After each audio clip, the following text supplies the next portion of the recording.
Gracias a Dios por la asistencia de cada uno de nuestros hermanos que están desde los distintos países ya conectaditos. Vamos entonces a presentarnos a Dios en oración. Querido Padre Celestial, Dios de eterna bondad, de rica y abundantes misericordias, delante de tu divina presencia estamos, Señor. Te adoramos y te exaltamos porque solo tú eres digno de toda honra y de toda gloria. Señor, ¿a quién iremos? ¿A dónde iremos? Si solamente en ti hay palabras de vida eterna. Gracias por esta preciosa oportunidad que nos concedes una vez más, Señor. Bendice, guarda a cada uno de los que ya están conectados. Señor, te pedimos en tu amor, perdones nuestros pecados, faltas, errores cometidos delante de ti, pues reconocemos que ante tu presencia no hay hombre que no peque, Señor. Pecamos en pensamientos, pecamos en palabras, pecamos en acciones, Señor. Considera nuestra humana fragilidad y ayúdanos cada día más a ser transformados diariamente con el poder de tu palabra. Te presentamos los países que ya están con nosotros conectados, Señor, desde los Estados Unidos, desde República Dominicana, desde Alemania, desde México, desde Panamá, desde Honduras, Señor, que cada uno de los países que ya están con nosotros pueda recibir esa promesa que está escrita en tu palabra, porque como desciende de los cielos la lluvia y la nieve y no vuelve allá, sino que harta la tierra y la hace germinar y producir y da simiente al que siembra y pan al que come, así será tu palabra que sale de tu boca, no volverá a ti vacía, antes hará lo que tú quieras y será prosperada en aquellos a quienes la has enviado. Oh Padre amado, que esta hora, este tiempo que tenemos en la lectura, tu Espíritu Santo nos dé ese entendimiento, Señor, que nuestra mente, nuestro corazón, nuestras manos estén dispuestas para entender, amar y obedecer tu palabra. Quédate con nosotros, Señor. Te necesitamos en el dulce nombre de Jesús. Te lo he suplicado y en él te doy las gracias. Amén. Bueno, vamos ya a iniciar con el capítulo 16. Para este día tendremos la lectura de los capítulos 16, 17 y 18 del Evangelio de San Juan. Escuchemos con atención. San Juan capítulo 16. Estas cosas os he hablado para que no os escandalicéis.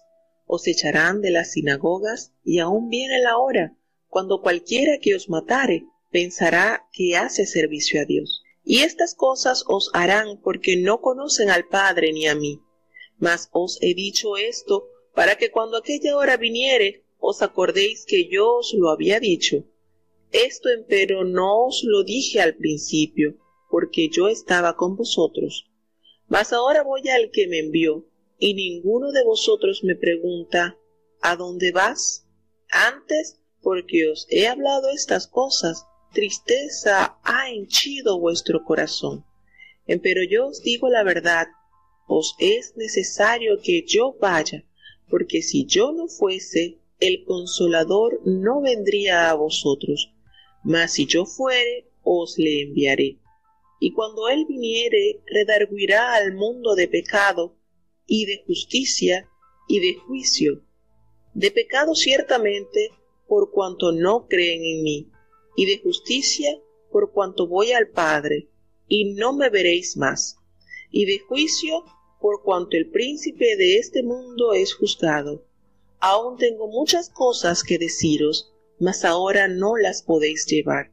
Pero cuando viniere aquel Espíritu de verdad, él os guiará a toda verdad, porque no hablará de sí mismo, sino que hablará todo lo que oyere, y os hará saber las cosas que han de venir. Él me glorificará porque tomará de lo mío, y os lo hará saber. Todo lo que tiene el Padre, mío es. Por eso dije que tomará de lo mío, y os lo hará saber. Un poquito, y no me veréis. Y otra vez un poquito, y me veréis, porque yo voy al Padre.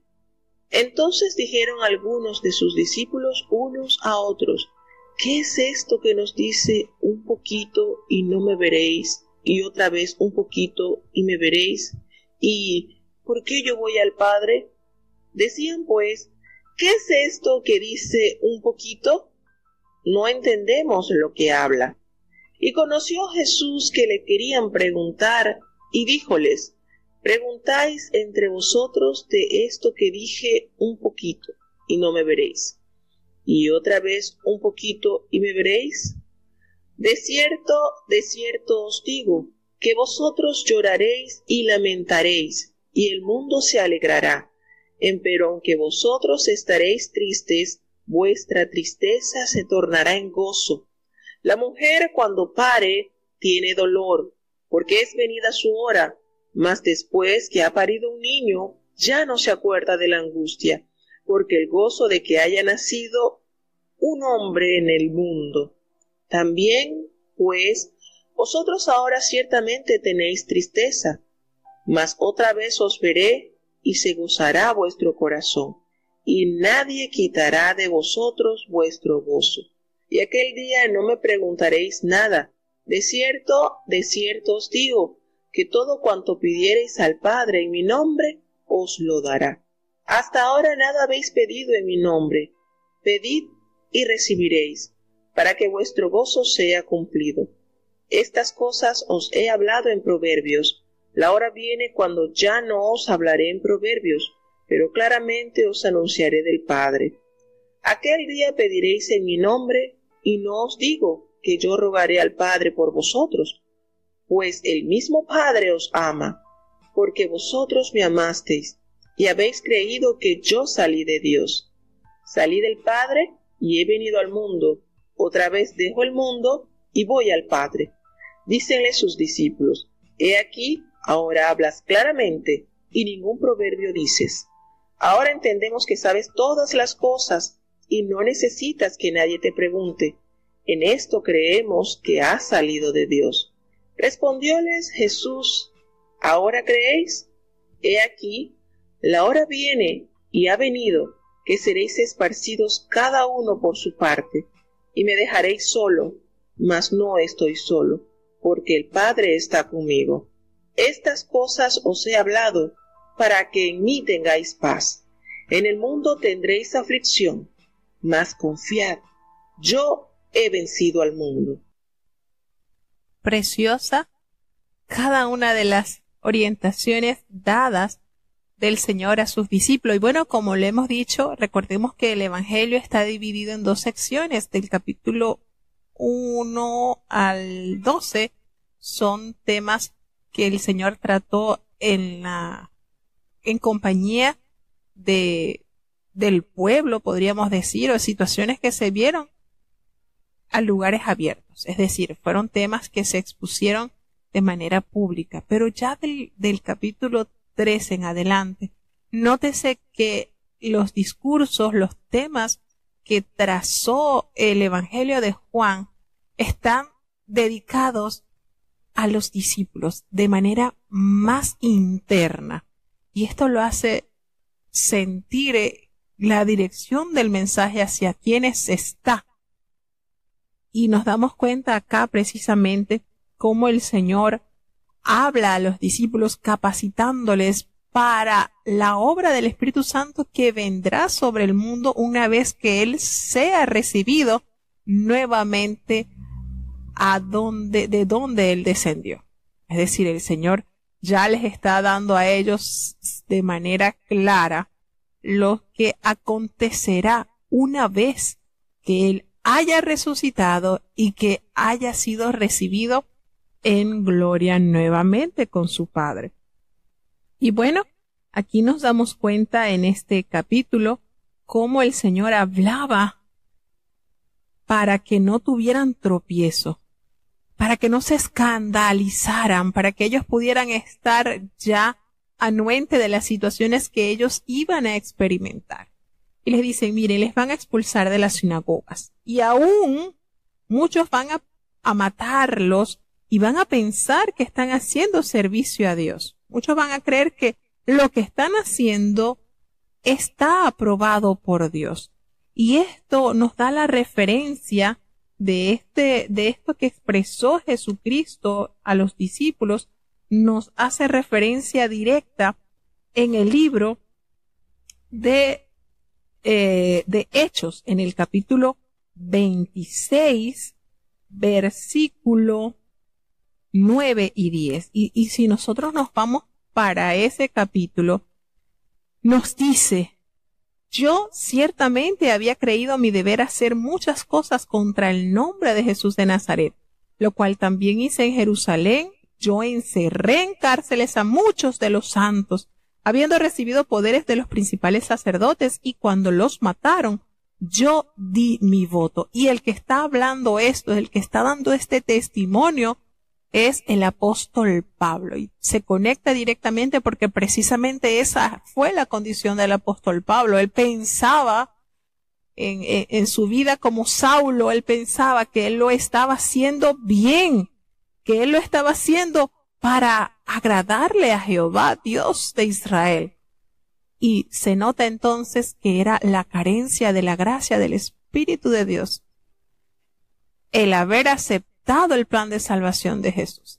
Entonces nos conecta directamente esto que está pronunciando Jesucristo, nos conecta con lo revelado por el apóstol Pablo. Y esto, dice Jesucristo, lo harán porque no conocen al Padre ni a mí, no me conocen a mí, no han aceptado esta verdad gloriosa que Él nos ha venido a revelar. Pero el Señor nos afirma y le dice a sus discípulos: les estoy diciendo estas cosas para que cuando llegue la hora, ustedes se acuerden que ya yo se los había dicho, porque esto no se los dije al principio porque yo estaba con ustedes, pero llegará ya la hora en que ya presente, así como ellos conocieron a Jesús en cuerpo encarnado, no iban a tenerlo. Entonces, Él comienza a instruir a los discípulos sobre la obra del Espíritu Santo. Recordemos que ellos estaban bastante tristes, los discípulos, porque imagínense la pérdida de la presencia física de Jesús. Eso era algo que los desgarraba. Sin embargo, esta ausencia sería compensada por la venida del Espíritu Santo y el ministerio poderoso del Espíritu Santo que está ejerciendo en nuestros tiempos, porque esto está extendido a nuestros tiempos también, hermano. Y ese ministerio del Espíritu Santo entre los no creyentes es el de convicción. ¿Y por qué el Señor dice así? Específicamente, Él utiliza su incredulidad para probar la solemne. Él utiliza la incredulidad para poder probar la gravedad del pecado. La obra del Espíritu Santo, la obra triunfante de Cristo para probar la disponibilidad de la justicia y la derrota total de Satanás para probar la solemne certeza del juicio. El Señor les dice: yo me voy, y ninguno de ustedes me pregunta ¿a dónde vas? Porque estaban tan tristes al escuchar lo que el Señor les estaba anunciando. Pero Él les dice: miren, no se preocupen, esta tristeza que ha llegado a su corazón, claro, nadie se lo decía al Señor, pero el Señor, que conoce nuestros corazones, estaba sabiendo del gran dolor que tenían los corazones de los discípulos al saber que ya Él no estaría más con ellos. Pero Él le dice: yo les digo la verdad, es necesario, conviene que yo me vaya, porque si yo no me voy, entonces el Consolador no vendría a ustedes. Pero si yo me fuere, yo se los enviaré. Y entonces aquí argumenta: cuando Él venga, Él va a convencer al mundo. Fíjense, esta obra que el Señor está hablando, la obra del ministerio, el ministerio del Espíritu Santo entre los no creyentes, el de la convicción. Cuando yo venga, Él convencerá al mundo de pecado, de justicia y de juicio. Fíjense la función maravillosa que tiene el Espíritu Santo en la humanidad. Y nos dice y explica, sí, los va a redarguir de pecado porque no creen en mí, y también de justicia porque es que yo voy al Padre y no me van a ver más, y del juicio para que cuando el príncipe de este mundo haya sido juzgado. Y él detalla de una manera especial la función poderosa que ejerce el Espíritu Santo en la humanidad. Y les dice, bueno, tengo muchas cosas que decirles, pero ustedes ahora no las pueden sobrellevar, no las pueden entender. El Señor conoce nuestra capacidad. Por tal motivo les dijo, bueno, hasta aquí les voy a ir explicando a medida que ustedes puedan irlo asimilando. Porque cuando venga el Espíritu de verdad, Él será el que nos guiará a toda la verdad, porque no va a hablar por su propia cuenta, sino que Él hablará todo lo que oyere y les va a hacer saber a ustedes las cosas que van a venir. Entonces, nos damos cuenta que Jesús había prometido a los apóstoles que el Espíritu les recordaría sus enseñanzas, y ahora les promete que el Espíritu los guiará a toda la verdad, la cual no podrían entender en aquel mismo tiempo. Ambas promesas, por supuesto, se cumplieron en los escritos del Nuevo Testamento. El Espíritu Santo también cumple la misión de permitir a los creyentes de hoy comprender esta gloriosa verdad. Y es Él el que nos impulsa, el que nos capacita y el que nos guía hacia toda verdad. Y Él, dice Jesucristo, me glorificará, porque tomará de lo mío y os lo hará saber. Entonces, ahí está el Espíritu Santo con nosotros, tomando de lo que el Señor nos quiere enseñar, y a la vez Él glorifica al Padre en la vida del creyente. Entonces, todo lo que tiene el Padre es mío, dice Jesucristo. Por eso yo les dije que los tomaré de lo mío y se los haré saber. Esto, por supuesto, el Señor les dice, va a pasar un poquito y ustedes no me van a ver, y de nuevo pasará otro poquito y me veréis. Bueno, porque yo voy al Padre. Entonces, en esto Él está explicando con cuidado que el Evangelio de Juan destaca ese papel del Espíritu Santo en el crecimiento espiritual de los creyentes.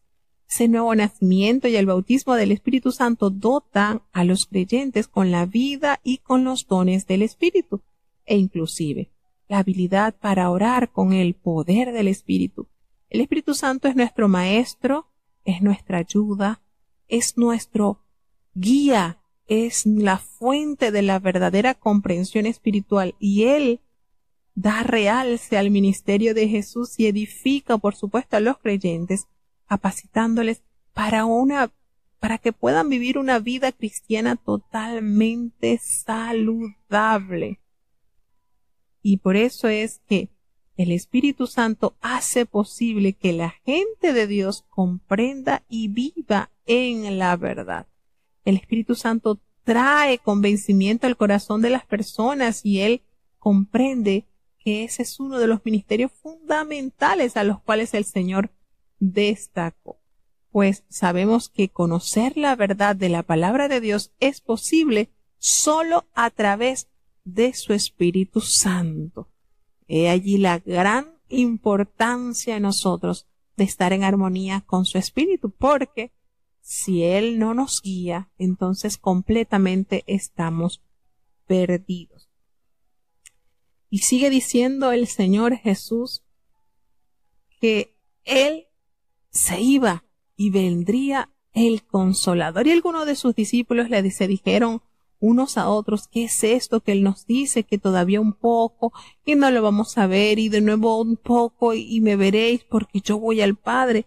Y esto los tenía un poquito así como turbados, como que, y esto cómo será, y esto cómo. Entonces, el primer todavía un poco alude a las horas que quedan antes de la crucifixión, mientras que el segundo se refiere a la venida del Espíritu Santo. quien permite una relación más íntima con Cristo que la compañía terrenal del Maestro. Y Él les dice, Jesús entonces entendía que sus discípulos le querían preguntar. Y Él les dice, miren, preguntáis entre vosotros acerca de esto que dije, todavía un poco y no me veréis, y de nuevo un poco y me veréis. De cierto os digo, le dice el Señor Jesucristo, que vosotros lloraréis y lamentaréis y el mundo se alegrará muchísimo.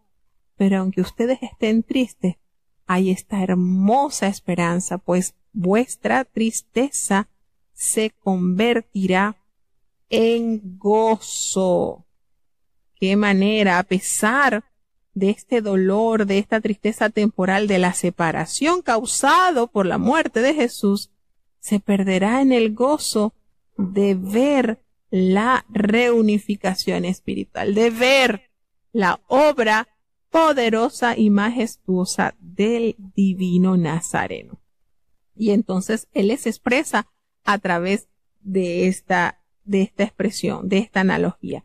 Cuando una mujer da a luz, tiene muchos dolores, ¿verdad? Porque, bueno, ha llegado la hora, pero después que a través de este dolor nace ese niño, ya no se acuerda de la angustia, ya no se acuerda de ese dolor por el cual tuvo que pasar. ¿Por qué? Porque el gozo opacó ese dolor. Que hay la alegría de saber que ya nació un hombre en este mundo, eso disipa todo dolor y todo pesar. Y entonces el Señor le dice, también así ustedes van a tener tristeza, sí, pero ustedes volverán a ver y se van a gozar en vuestros corazones. Y nadie, qué linda expresión, nadie quitará de vosotros ese gozo. Fíjense, nadie podrá quitar, nadie podrá desprender ese gozo que el mundo no da. Entonces, el Espíritu Santo enriquecerá el conocimiento de las cosas espirituales y su vida de oración. Por eso que el Señor les dice, en aquel día no me preguntaréis nada. De cierto, no lo voy a, porque pediréis al Padre con mi Padre, os lo dará. Hasta ahora, le dice Jesucristo, nada habéis pedido en mi nombre. Y ustedes van a pedir y van a recibir, para que ese gozo en sus vidas sea cumplido, sea un hecho, sea manifiesto. Entonces, el Señor les dice, miren, todas estas cosas se las he contado en alegorías, pero la hora viene cuando ya no les voy a hablar nada en alegoría, sino que les voy a hablar claramente acerca del Padre. Ustedes van a pedir en mi nombre, y yo les digo que yo rogaré al Padre por vosotros. Pues el Padre mismo los ama, para que sepan que ustedes me han amado a mí también, y han creído, por supuesto, que yo salí del Padre, que yo salí de Dios. Esta relación que se desarrolló en los discípulos de Cristo, le dan a ellos esta maravillosa plenitud y este beneficio de tener esa comunión con el Hijo, que el Hijo les acerca al Padre. Y entonces Él les dice, yo salí del Padre y he venido al mundo y otra vez voy a dejar al mundo y regreso a mi Padre. Entonces cuando Él les expresó esto a sus discípulos, ellos le dijeron, oh, ahora sí hablas claramente, ya no estás usando ninguna alegoría como dices, ya entendemos estas cosas y no necesitas pues que nadie te pregunte porque es que nosotros sabemos que tú has salido de Dios. Y Jesús les repregunta, ¿ahora creen? Viene la hora, ya viene la hora en que ustedes van a ser esparcidos cada uno por su lado y me van a dejar, pero a pesar de esto, yo no estoy solo, porque el Padre está conmigo. Entonces, todas estas cosas que el Señor preparando a sus discípulos para la hora de su crucifixión, de su condenación, les da este maravilloso consuelo al decir, miren, todas estas cosas se las he anunciado para que en el Señor Jesús, tengáis paz. Sí, en el mundo tendréis aflicción, pero confiad, porque yo he vencido al mundo. Y estas palabras calan el corazón de un creyente que en medio de sus procesos pasa por diversas tribulaciones. Porque precisamente aún estamos en el mundo y mientras estemos en el mundo estamos sujetos a padecer situaciones dolorosas. Quizás turban nuestra fe, pero la clave está en la confianza que pongamos en el Hijo de Dios. Entonces, que estas aflicciones, que estas angustias, que estas tribulaciones, que estas adversidades no nos alejen del Señor, al contrario, nos haga fundarnos más en Él, porque precisamente Él ha prometido estar con los suyos, pese a las adversidades. Él venció el mundo y si nosotros permanecemos en Él, al igual que Él, podremos superar estas adversidades. Entonces, son promesas que el Señor derrama para sus hijos. Entrega completamente al Señor. Pues con esto el Señor nos dice que aún en medio de la persecución, en medio de los problemas, en medio de los lamentos, hay una gozosa paz, con la certeza de la victoria de Cristo sobre la maldad. Entonces, esto debe ser en nosotros un estándar que nos permita superar, renovar y alcanzar esa condición ante la presencia de Dios. Es maravilloso ver lo que Dios tiene, lo que Dios otorga a los que confían plenamente en Él. Y esto, por supuesto, es obra del Espíritu Santo en la vida del creyente. Es por eso que necesitamos ese consolador. ¿Quiénes son los que necesitan consuelo? Los que sufren, hermanos. Y he allí la asistencia de su Espíritu Santo guiándonos, renovándonos, diciéndonos, no estás sola, aquí estamos, dándote esa fe y esa fortaleza para superar las aflicciones que en el mundo encontraremos. San Juan capítulo 17. Estas cosas habló Jesús, y levantados los ojos al cielo, dijo, Padre, la hora es llegada. Glorifica a tu Hijo, para que también tu Hijo te glorifique a ti. Como le has dado la potestad de toda carne, para que dé vida eterna a todos los que le diste. Esta empero es la vida eterna, que te conozcan el solo Dios verdadero, y a Jesucristo, al cual has enviado. Yo te he glorificado en la tierra, he acabado la obra que me diste que hiciese. Ahora pues, Padre, glorifícame tú cerca de ti mismo con aquella gloria que tuve desde cerca de ti antes que el mundo fuese. He manifestado tu nombre a los hombres que del mundo me diste. Tuyos eran, y me los diste, y guardaron tu palabra. Ahora han conocido que todas las cosas que me diste son de ti. Porque las palabras que me diste les he dado, y ellos las recibieron, y han conocido verdaderamente que salí de ti, y han creído que tú me enviaste. Yo ruego por ellos, no ruego por el mundo, sino por los que me diste, porque tuyos son. Y todas mis cosas son tus cosas, y tus cosas son mis cosas, y he sido glorificado en ellas. Y ya no estoy en el mundo, mas éstos están en el mundo, y yo a ti vengo. Padre Santo, a los que me has dado, guárdalos por tu nombre, para que sean una cosa como también nosotros. Cuando estaba con ellos en el mundo, yo los guardaba en tu nombre. A los que me diste, yo los guardé, y ninguno de ellos se perdió, sino el hijo de perdición, para que la Escritura se cumpliese.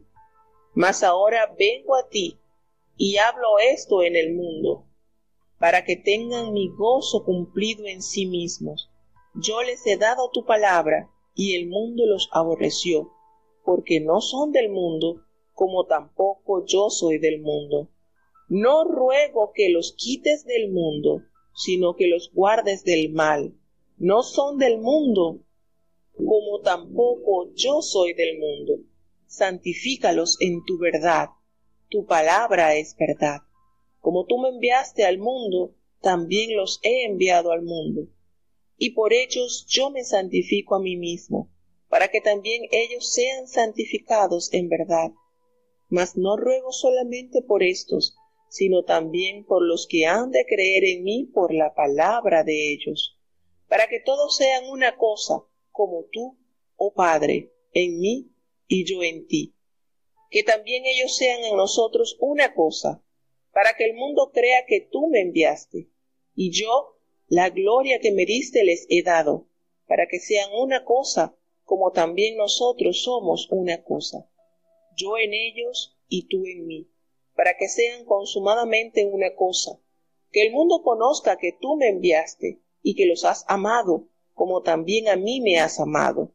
Padre, aquellos que me has dado, quiero que donde yo estoy, ellos estén también conmigo, para que vean mi gloria que me has dado, por cuanto me has amado desde antes de la constitución del mundo.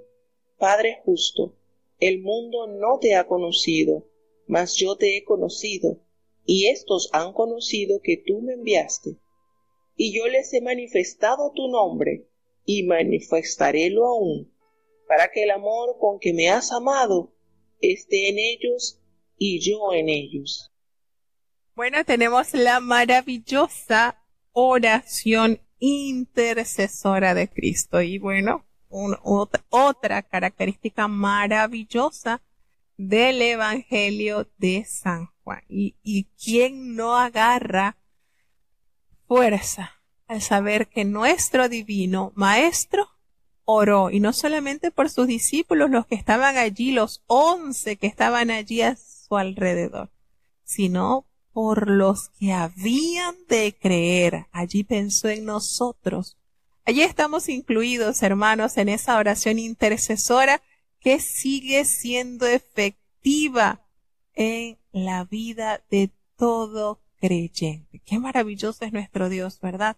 Pensó en nosotros también. Y Él, hablando estas cosas y levantando sus ojos al cielo, y esa es la clave, hermano, tener nuestra vista puesta en nuestro Padre eterno. Habló a su Padre, le dice: Señor, ya la hora ha llegado. Glorifica así a tu Hijo, para que también tu Hijo te glorifique a ti. Nos damos cuenta la manera maravillosa en que el Señor eleva a su Padre esta oración. Pues Él le revela y le recuerda: le has dado potestad sobre toda carne, para que dé vida eterna a todos aquellos que le diste. Y ese es el mayor regalo que el Señor otorga al hombre, esa vida eterna que se perdió en el huerto del Edén, porque allí precisamente el hombre tenía la opción de alcanzar la vida eterna a través del fruto de la vida eterna, y lo rechazó. Pero la bondad de Dios excede todo nuestro entendimiento y nuestra capacidad de razonar.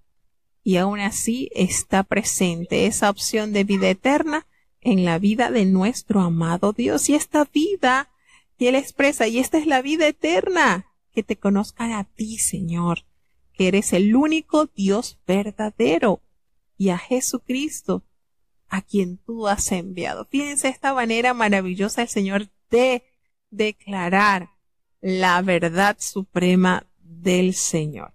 Y el Señor le corrobora que Él ha glorificado en la tierra a su Padre, y Él ha terminado esa obra que su Padre mandó que hiciese en la tierra. Ahora pues, Padre, glorifícame tú allí al lado tuyo, con esa gloria que tuvo antes de que el mundo fuese hecho. Y por supuesto esto corrobora que el Señor Jesucristo es Dios. Antes de que el mundo fuese hecho, Cristo estaba con su Padre. No fue que nació tal cual en el vientre de María y fue que inició, no. Ya Él existía desde antes de la fundación del mundo. Y Él ha manifestado este nombre a todos los hombres que Él recibió de su Padre, para que ellos crean. Me los diste y ellos han guardado tu palabra. Ese es el secreto y el vínculo de la íntima relación con nuestro Dios. El guardar su palabra. Fíjense esto maravilloso. Y aquí notamos la petición de Jesús sobre sí mismo no es egoísta, porque su deseo es glorificar al Padre. Glorificar al Padre es darlo a conocer, y Jesús pronto se manifestaría como el Salvador del mundo a través de su muerte redentora, y todos los que creyeran en Él conocerían a Dios, y así poseerían esa maravillosa vida eterna. Entonces el Señor nos hace la aclaración preciosa. Él ha manifestado su nombre a todos los hombres, porque la palabra que me diste, esa palabra que Jesús recibió de su Padre, la entregó a sus discípulos, y éstos la recibieron, y ellos han conocido verdaderamente que he salido de ti, y han creído que tú me has enviado. Entonces Jesús no ora para que sus discípulos sean, en esta oración, sean sacados del mundo, porque Él le pide al Señor: yo te ruego por ellos, no ruego por el mundo, no, sino ruego por los que me diste, porque tuyos son, es tu propiedad, Señor, y todo lo mío es tuyo. Qué maravillosa verdad revelada, y lo tuyo, mío, y he sido glorificado en ellos. Y Él, ya haciendo la despedida, sabiendo que los discípulos quedarían sin su presencia física, le dice: yo voy a ti, Padre. Ya yo no estoy en el mundo, pero estos aún están aquí en el mundo, y yo voy a ti, Padre Santo, y a los que me has dado, guárdalos en tu nombre, para que sean uno, así, uniformemente, uno solito como nosotros. Pues Él le dice: cuando yo estaba en el mundo, pues yo los guardé en tu nombre. Era en tu nombre que obré. A los que me diste, yo los guardé. Y qué maravilloso cómo Jesucristo le entrega cuentas claras a su Padre. Ninguno de los que me diste se perdió. Ninguno. Solamente el hijo de la perdición, porque era el cumplimiento de las Escrituras que debía realizarse. Y fíjense cómo el Señor le entrega cuenta a su Padre, diciéndole: Señor, pero yo ahora regreso a ti, y yo hablo esto aquí con ellos en el mundo para que ellos tengan ese gozo cumplido en sus vidas. Yo les he dado tu palabra, es la mayor evidencia clara de la realidad de nuestro Dios, es su palabra. Yo les he dado tu palabra, y el mundo los aborreció, porque es que ellos no son del mundo, así como tampoco yo soy del mundo. Y entonces aquí hace la petición: no ruego que los quites del mundo, Señor, sino que los guardes del mal. No son del mundo, como tampoco yo soy del mundo. Y es la hermosa verdad revelada: santifícalos en tu verdad. Tu palabra es verdad. Qué maravilloso, ¿verdad?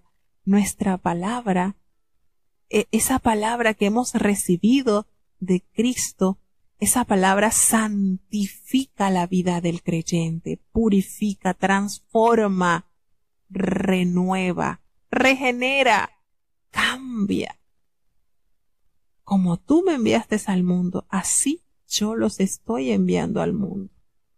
Por ellos, yo me santifico a mí mismo, para que también ellos sean santificados en la verdad, que es la palabra del Señor. Y esto es conmovedor, maravilloso, porque el Señor pide para que sean santificados, y esto es apartados para el ministerio de la verdad, para el ministerio de la palabra. Como el Señor detalla bajo qué condición estarían sus discípulos en el mundo, prestaditos, porque no son del mundo. Como dice este himno, no puede el mundo ser mi hogar. Y es así, peregrinos somos ante estas situaciones, ante este mundo lleno de maldad y que se niega a abrir su corazón a nuestro amado Dios. Y aquí entra entonces en vigencia donde estamos nosotros. No ruego solamente por estos discípulos, no, sino también por los que han de creer en mí por la palabra de ellos. Allí estamos nosotros, hermanos. Allí estamos incluidos nosotros. El Señor nos incluyó para que estemos resguardados de toda obra del mal. No nos quita del mundo, el Señor nos deja para que alumbremos este mundo de maldad. Pero reconocemos que esta no es nuestra identidad. No somos del mundo, por tanto no hablamos como el mundo, no vestimos como el mundo, no comemos como el mundo. No tenemos el comportamiento que tiene el mundo, porque no somos del mundo, tan sencillo y claro como esto. Y hace el llamado para que todos sean uno, así como tú, oh Padre, en mí y yo en ti. Que también ellos, sus discípulos, sus hijos, sean uno en nosotros, para que el mundo crea que tú me enviaste. Y en esa última petición Jesús ora por la unidad de los creyentes de futuras generaciones. La unidad que pide no es de naturaleza organizacional, sino espiritual, la cual manifiesta de manera visible en la vida de la Iglesia y daría testimonio de la divina misión de Cristo. La unidad de la Iglesia alcanzaría su consumación total en el cielo. Fíjense lo maravilloso, las peticiones de Cristo en esta oración. Él pide al Padre para que sean guardados del mundo y a la vez santificados por el poder de la palabra. Y esa unidad que destella en un mundo lleno de maldad y de divisionismo y de individualismo. Entonces, Padre, aquellos que me has dado, quiero que donde yo estoy, ellos también estén conmigo, para que así ellos puedan ver mi gloria, porque tú me has amado desde antes de la fundación del mundo. Así que el Señor pide por todos aquellos que iban a creer en Él por el testimonio vivido de sus discípulos. Y el Señor Jesús le dice, yo les he dado a conocer tu nombre y lo daré a conocer aún, para que el amor con que tú me has amado permanezca en ellos. ¿Qué les parece? ¿Es maravilloso el sello del discipulado? Sí, el amor que el Señor nos ha entregado y con que nos amó debe ser un destello en nuestras vidas. Debe ser un reflejo visible, claro, contundente de la esencia de Dios en nuestras vidas, así como el Señor nos amó. De la misma manera, la unificación de su pueblo debe estar tangible y palpable ante un mundo corroído, corrompido de tanto odio, tanta división y tanta maldad. Llamados a ser diferentes en todos los aspectos de la vida.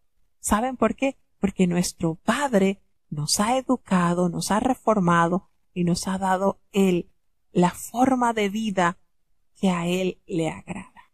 ¿Seguimos avanzando? San Juan capítulo 18.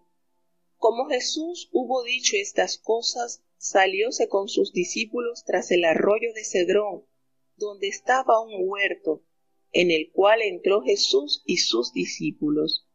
Y también Judas, el que le entregaba, sabía aquel lugar, porque muchas veces Jesús se juntaba allí con sus discípulos. Judas, pues, tomando una compañía, y ministros de los pontífices y de los fariseos, vino allí con linternas y antorchas y con armas. Empero Jesús, sabiendo todas las cosas que habían de venir sobre él, salió delante y díjoles: ¿A quién buscáis? Respondiéronle: A Jesús Nazareno. Díceles Jesús: Yo soy. Y estaba también con ellos Judas, el que le entregaba. Y como les dijo: Yo soy, volvieron atrás y cayeron en tierra. Volvióles pues a preguntar: ¿A quién buscáis? Y ellos dijeron: A Jesús Nazareno. Respondió Jesús: Os he dicho que yo soy. Pues si a mí buscáis, dejad ir a estos, para que se cumpliese la palabra que había dicho: De los que me diste, ninguno de ellos perdí. Entonces Simón Pedro, que tenía espada, sacóla e hirió al siervo del pontífice y le cortó la oreja derecha. Y el siervo se llamaba Malco. Jesús entonces dijo a Pedro: Mete tu espada en la vaina. El vaso que el Padre me ha dado, ¿no lo tengo de beber? Entonces la compañía y el tribuno y los ministros de los judíos prendieron a Jesús y le ataron. Y lleváronle primeramente a Anás, porque era suegro de Caifás, el cual era pontífice de aquel año. Y era Caifás el que había dado el consejo a los judíos que era necesario que un hombre muriese por el pueblo. Y seguía a Jesús Simón Pedro y otro discípulo, y aquel discípulo era conocido del pontífice, y entró con Jesús al atrio del pontífice. Mas Pedro estaba fuera a la puerta, y salió aquel discípulo que era conocido del pontífice, y habló a la portera, y metió dentro a Pedro. Entonces la criada portera dijo a Pedro: ¿No eres tú también de los discípulos de este hombre? Dícele él: No soy. Y estaban en pie los siervos y los ministros que habían allegado las ascuas, porque hacía frío, y calentábase, y estaba también con ellos Pedro en pie, calentándose. Y el pontífice preguntó a Jesús acerca de sus discípulos y de su doctrina. Jesús le respondió: Yo manifiestamente he hablado al mundo. Yo siempre he enseñado en la sinagoga y en el templo, donde se juntan todos los judíos, y nada he hablado en oculto. ¿Qué me preguntas a mí? Pregunta a los que han oído, que les haya yo hablado. He aquí, esos saben lo que yo he dicho. Y como él hubo dicho esto, uno de los criados que estaba allí dio una bofetada a Jesús, diciendo: ¿Así respondes al pontífice? Respondióle Jesús: Si he hablado mal, da testimonio del mal, y si bien, ¿por qué me hieres? Y Anás le había enviado atado a Caifás, pontífice. Estaba pues Pedro en pie calentándose, y dijéronle: ¿No eres tú de sus discípulos? Él negó y dijo: No soy. Uno de los siervos del pontífice, pariente de aquel a quien Pedro había cortado la oreja, le dice: ¿No te vi yo en el huerto con él? Y negó Pedro otra vez, y luego el gallo cantó. Y llevaron a Jesús de Caifás al pretorio, y era por la mañana, y ellos no entraron en el pretorio por no ser contaminados, sino que comiesen la Pascua. Entonces salió Pilato a ellos fuera, y dijo: ¿Qué acusación traéis contra este hombre? Respondieron y dijéronle: Si éste no fuera malhechor, no te lo traeríamos entregado. Dícele entonces Pilato: Tomadle vosotros y juzgadle según vuestra ley. Y los judíos le dijeron: A nosotros no es lícito matar a nadie, para que se cumpliese el dicho de Jesús, que había dicho, dando a entender de qué muerte había de morir. Así que Pilato volvió a entrar en el pretorio, y llamó a Jesús, y díjole: ¿Eres tú el rey de los judíos?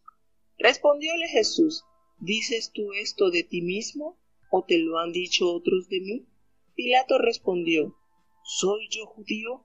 Tu gente y los pontífices te han entregado a mí. ¿Qué has hecho? Respondió Jesús: Mi reino no es de este mundo. Si de este mundo fuera mi reino, mis servidores pelearían para que yo no fuera entregado a los judíos. Ahora, pues, mi reino no es de aquí. Díjole entonces Pilato: Luego, ¿rey eres tú? Respondió Jesús, tú dices que yo soy rey. Yo para esto he nacido, y para esto he venido al mundo, para dar testimonio a la verdad. Todo aquel que es de la verdad, oye mi voz. Dícele Pilato, ¿qué cosa es verdad? Y como hubo dicho esto, salió otra vez a los judíos, y dícele, yo no hallo en él ningún crimen. Empero vosotros tenéis costumbre que os suelte uno en la Pascua. ¿Creéis, pues, que os suelte al rey de los judíos? Entonces todos dieron voces otra vez, diciendo, no a éste, sino a Barrabás. Y Barrabás era ladrón.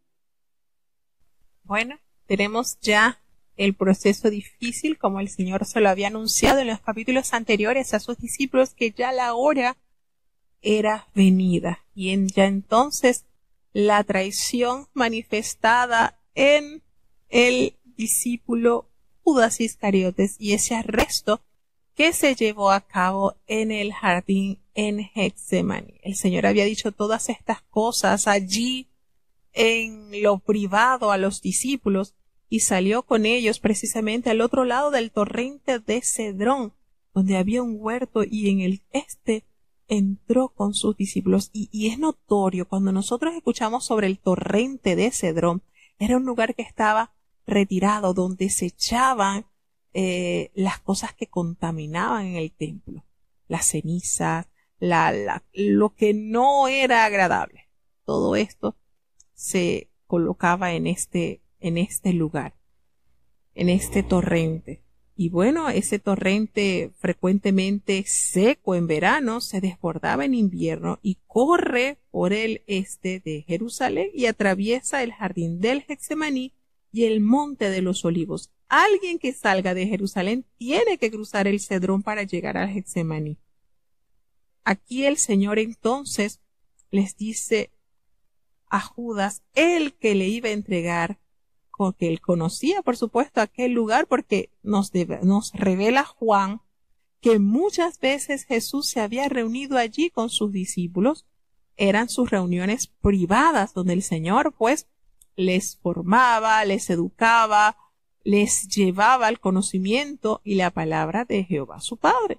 Entonces Judas, tomando una gran compañía de soldados y alguaciles de los principales sacerdotes y de los fariseos, llegó allí entonces con linternas y antorchas y con armas.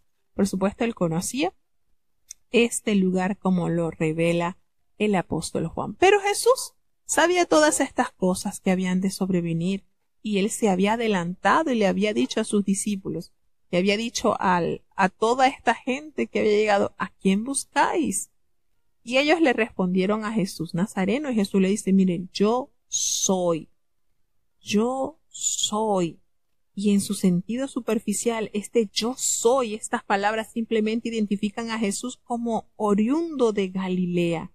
Sin embargo, como los otros yo soy de Juan, también revela a Jesús como Dios, y ello explica el impacto de sus palabras sobre los soldados, que resultan involuntariamente deslumbrados por este momentáneo destello de su inherente poder como Dios.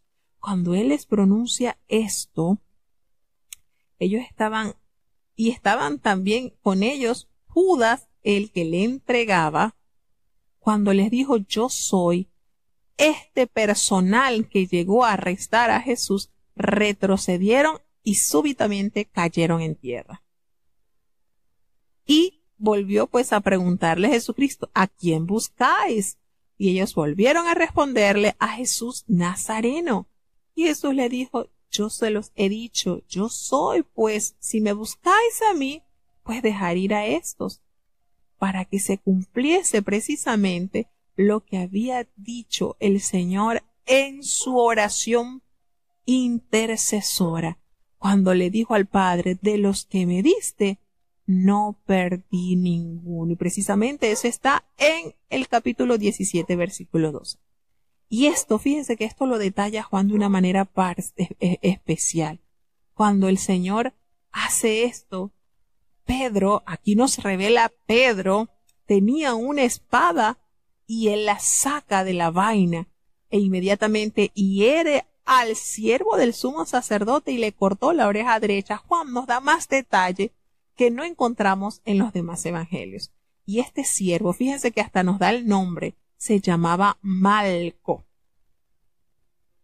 Este siervo se llamaba Malco y de hecho Juan es el único que da el nombre de ese discípulo que había tomado la espada para defender a Jesús. Y nos damos cuenta del temperamento de Pedro, un hombre de armas a tomar, bien decidido. No estaba dispuesto a que su maestro fuese tomado como un vil ladrón. Y esto, lejos de enorgullecer a Jesucristo, porque las armas de los cristianos jamás puede ser la violencia. Como lo dice un refrán por allí, la violencia es el arma de aquel que no tiene la razón. Quizás en la naturaleza humana hubiéramos dicho, wow, cuánto amor a Pedro por el maestro, no permitió, pero eso no es el arma que el Señor nos viene a entregar para nosotros poder contrarrestar el mal. Jesús le dice a Pedro, mete tu espada en la vaina. Lo reprende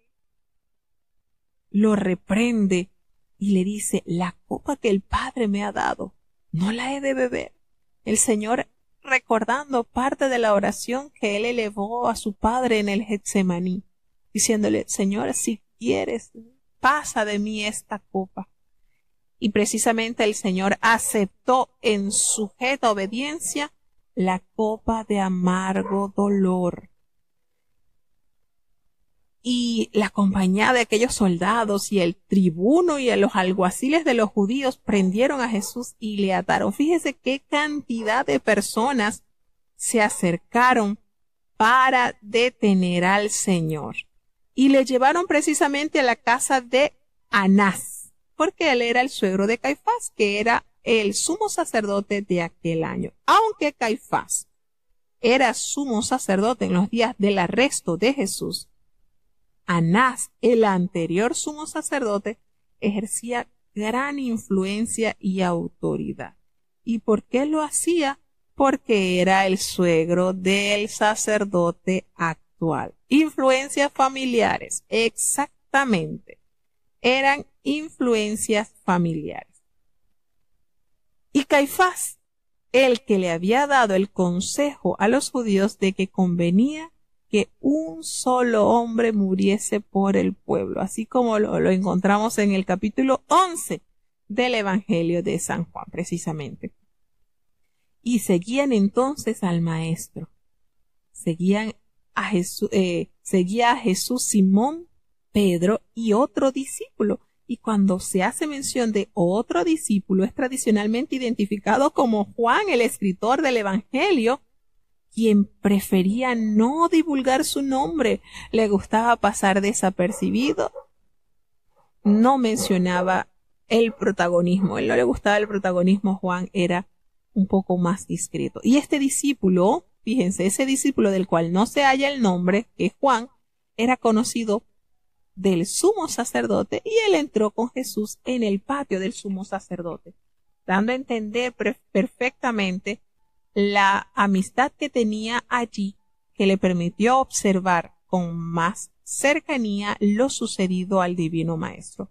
Pero Pedro estaba fuera, a la puerta, y entonces salió aquel discípulo, es decir, Juan, que era conocido del sumo sacerdote, y le habló a la portera e intercedió para que Pedro pudiese también entrar y ser testigos de estos acontecimientos que estaban pasándole al divino Nazareno. Y la criada, la portera, le dijo a Pedro, ¿no eres tú también de los discípulos de este hombre? Y él le dijo, no, yo no soy. Y estaba también allí en pie de los siervos y de los alguaciles que habían encendido un fuego, porque hacía frío, nos revela, y estaban allí calentándose con ellos. Estaba Pedro en pie también calentándose. Y nos dice entonces que el sumo sacerdote le preguntó a Jesús acerca de sus discípulos y de su doctrina. Y Jesús le respondió, le dice, miren, yo públicamente he hablado al mundo, siempre he enseñado en la sinagoga y en el templo donde Se reúnen todos los judíos y yo nada he hablado en oculto. ¿Por qué me preguntas a mí? Pregunta a los que me han oído.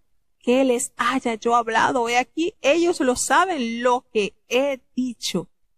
Y era ilegal interrogar al acusado en un juicio a menos que él mismo se incriminara. La culpabilidad debía ser establecido por los testigos. Entonces los judíos violaron otra vez su propia ley al golpear a Jesús, porque cuando Jesús respondió esto, uno de los alguaciles que estaba allí le dio una bofetada y le dijo: ¿así respondes al sumo sacerdote? Y Jesús le respondió: si he hablado mal, pues digan en qué he hablado mal, y si he dicho bien, ¿por qué me golpeas? Anás entonces le envió atado a Caifás, quien es el sumo sacerdote, el que estaba vigente. Y Pedro, por supuesto, estaba allí en pie calentándose, y le dijeron: ¿no eres tú de sus discípulos? Y él lo negó otra vez diciendo: no, yo no soy. Pero uno de los siervos del sumo sacerdote, pariente de aquel a quien Pedro había cortado la oreja, le dijo: ¿no te vi yo en el huerto con él? Fíjense, reconoció a Pedro, por supuesto, porque fue precisamente Pedro quien hirió a su pariente y le cortó la oreja derecha. Y Pedro, por supuesto, negó otra vez, y enseguida, de una vez, escucha el canto del gallo. ¿Triste la condición de Pedro? Sí, bastante triste. ¿Y cuántas veces nosotros también negamos al Señor con nuestras palabras, con nuestros hechos, con nuestras formas de expresarnos, con nuestras actitudes? Negamos al Señor con nuestra forma de comer, con nuestra forma de vestir, con nuestra forma de ser. Muchas veces el mundo espera más de nosotros, y nosotros con nuestros hechos negamos al Señor. Pero a diferencia, ¿verdad?, que Pedro llega al reconocimiento de esta gran falta, y nos detallan los evangelios que él lloró amargamente después de haberse dado cuenta, de haber recordado las palabras de su maestro, y que efectivamente el diablo lo había zarandeado de una manera que él no lo pudo percibir. Llevaron a Jesús entonces a la casa de Caifás, al pretorio. Fíjense que el pretorio era la residencia del procurador romano, y en este caso Pilato. Durante las grandes fiestas judías, el gobernador romano tenía que residir en Jerusalén en previsión de una eventual rebelión. ¿Por qué? Porque recordemos que en esta fiesta habían 3 fiestas anuales donde el pueblo judío debía de congregarse en Jerusalén, y esto se podía prestar para una revuelta, pues había multitud de personas reunidas, y esto se podía prestar para una revuelta y para darle un golpe de estado al Imperio Romano. Evitando esas situaciones, entonces ahí estaba el gobernador de los romanos para evitar cualquier evento de rebelión. Mientras planeaban la muerte, los líderes religiosos procuraban preservarse ritualmente puros. Entonces, nos dice que salió Pilato, pero llevan a Jesús a la casa de Caifás y entra al pretorio, y era de mañana, y ellos, los líderes, no entraron al pretorio porque no querían contaminarse y así poder comer la Pascua. ¡Ay, hipocresía plena! Y miren toda la contaminación que tenían en su corazón de odio, maldad y ¡ay, Señor! Entonces salió Pilato a ellos y les dijo: ¿qué acusación traen con este hombre? Y ellos respondieron: mira, no te lo trajéramos a ti si no fuera un malhechor, no te lo hubiésemos entregado.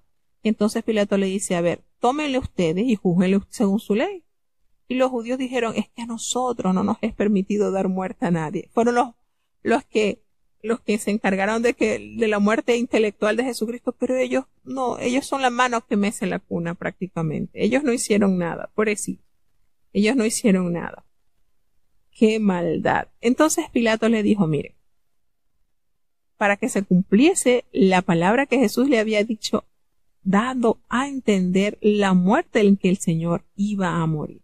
Pilato lo volvió a entrar en el pretorio y llamó a Jesús.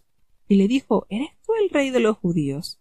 Y Jesús le dice, ¿dices tú esto mismo por ti o porque alguien te lo ha dicho de mí? Y esto causa en Pilato algo, porque él dice, ¿acaso yo soy judío? Tu nación, los principales sacerdotes son los que te han entregado a mí. ¿Qué has hecho? Y el Señor le responde, mi reino no es de este mundo. Si mi reino fuera de este mundo, mis servidores pelearían para que yo no fuera entregado a los judíos. Pero mi reino no es de aquí. Y fíjense esta manera en que Jesucristo le responde a Pilato. Juan es el único escritor de los evangelios que registra estas palabras de Jesús hacia Pilato. Cuando él dice, mi reino no es de este mundo, cerca del final del siglo I. Entonces nos damos cuenta que acá, al cerca del final del siglo I, cuando el apóstol estaba escribiendo su evangelio, los cristianos fueron con frecuencia asediados con la acusación de que sus metas no eran espirituales sino políticas. El Imperio Romano estaba llenándose de ciudadanos nacidos de nuevo, pertenecientes a un reino celestial, y su terminología en torno al reino de Dios pudo ser entonces malinterpretada. Y así Juan adopta la frase vida eterna para mostrar la nueva calidad de vida que Cristo Jesús ha traído, y además para describir su cantidad, la idea de vida eterna designa una dimensión de vida divina asequible a la humanidad, como también pues una duración que se proyecta hacia la eternidad. Es decir, sin término, la expresión vida eterna aparece 15 veces en los escritos de Juan. Reino de Dios solamente aparece 6 veces. Algunos han pensado que el empleo relativamente infrecuente del reino de Dios en la literatura juanina sugeriría que la aplicación de este mensaje estaba limitada únicamente al tiempo del ministerio de Jesús y al nacimiento de la era de la Iglesia. El mensaje del reino no se cambió, pese a que el nacimiento de la Iglesia inauguró una nueva era en la historia humana. La importancia que se da al Evangelio del Reino en el libro de los Hechos de los Apóstoles nos corrobora el enfoque general que nos presenta el apóstol Juan. Entonces, fíjense cómo el Señor, de verdad, esta conversación, y por supuesto que podemos entender que Juan tuvo el alcance quizás de escuchar esto, porque él tuvo la oportunidad de estar cerca de lo sucedido al maestro. Entonces Pilato le dice, ¿eres tú rey? Y el Señor le dice, tú dices que yo soy rey. Yo para esto he nacido y para esto he venido al mundo, para dar testimonio a la verdad. Todo aquel que es de la verdad, oye mi voz. Algo así como el Señor hizo referencia. Las ovejas del redil de Dios oyen la voz de su pastor y le siguen. No hay dificultad en que ellas reconozcan la voz de su divino pastor. Y entonces Pilato le hace otra pregunta, ¿qué es la verdad? Y cuando él hubo dicho esto, entonces salió a decirle a los judíos que no hallaba nada por lo cual este hombre debía ser reo de muerte. Entonces, esta situación lo comprometen a Pilato a tal punto que él quería que soltasen a Jesús, porque precisamente había esa costumbre en esas fiestas que a los condenados soltaban uno. Y entonces él meditó, bueno, esta gente lo trae para que nosotros los romanos los condenemos, pero no tiene nada, no hay algo que me valide que sea un peligro para el Imperio Romano. Y él le dice, bueno, ¿ustedes quieren que le suelte al rey de los judíos? Y todos dieron voces de nuevo, gritando y diciendo, no a este, sino a Barrabás. Y nos aclara Juan que Barrabás era ladrón. Prefirieron entonces absolver a un hombre cuyo delito no solamente había sido ladrón, sino a través de los otros evangelios observamos que fue también asesino, pues causó la muerte en una sedición. Y ellos todos envueltos en esta manera de aniquilar a Jesucristo, pidieron a las autoridades romanas que le soltase a un ladrón y condenasen al Hijo de Dios. De esta manera terrible se va desenvolviendo entonces todo lo anunciado por los profetas de cómo habría de padecer Jesucristo, pues precisamente en el libro del profeta Isaías nos cuenta que con los ladrones sería contado, y efectivamente fue crucificado como un malhechor. Triste y lamentablemente el pueblo olvidó tanto beneficio que de la mano de Cristo recibió. Bueno, de esta manera llegamos entonces al capítulo 18. Vamos a tener la oración de cierre. Querido Padre Celestial, Dios de eterna bondad, de rica y abundantes misericordias, delante de tu divina presencia estamos, Señor.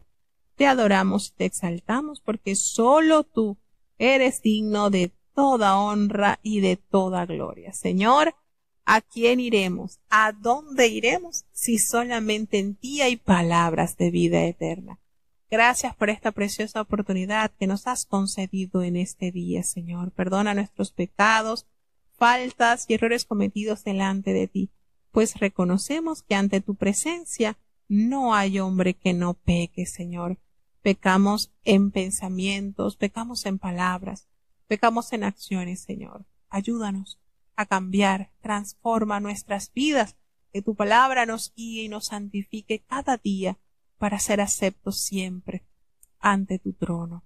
Señor, te damos gracias por los países que han estado con nosotros escuchando de esta programación. Bendice y guarda a los hermanos que han estado desde los Estados Unidos, desde Alemania, desde Colombia, desde Chile, desde México, así como los hermanos que están con nosotros desde Honduras y Panamá.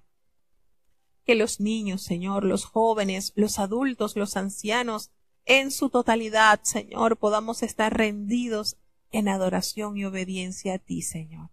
Guárdales por amor de tu nombre. Te presentamos, Señor, las diversas situaciones difíciles por las cuales están atravesando en los países que están sucediendo varios conflictos. Señor, tú los conoces. Ayúdanos cada día más por amor a tu nombre. Tú eres el príncipe de paz y nos mandas, Señor, a que oremos a favor de la paz, Señor. Seguimos clamando por Israel, por Palestina.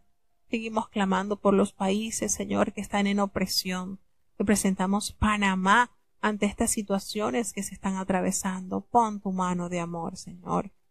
Te damos gracias, Señor, por los enfermos que han sido sanados, pero seguimos clamando por aquellos que siguen esperando en ese milagro que tú puedes hacer, Señor. Tienes todo poder en el cielo y en la tierra, Señor.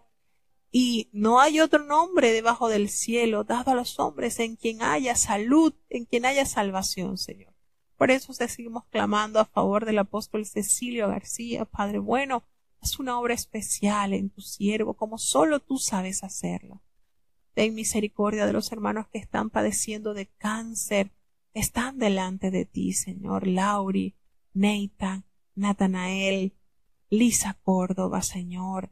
Tú te compadeces del sufrimiento de aquellos que claman a ti, Señor. Tú no defraudas a ninguno que mira tu mano, Señor, porque como enseña tu palabra, como el siervo mira la mano de su Señor y la sierva la mano de su Señor esperando recibir algo.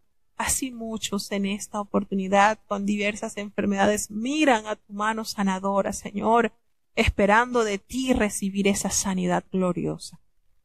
Ayuda, oh Dios, a aquellos que están esperando el resultado de una biopsia, de un examen, Señor. Pon tu mano de amor y misericordia y que hayan resultados de esperanza. Ten misericordia, Señor, no nos abandones. Confiamos en ti, pues de ti, Señor, en ti hay solución, en ti hay esperanza, en ti hay salud. Quédate con nosotros, Señor. Te necesitamos en el dulce nombre de Jesús. Te lo he suplicado y en él te doy las gracias.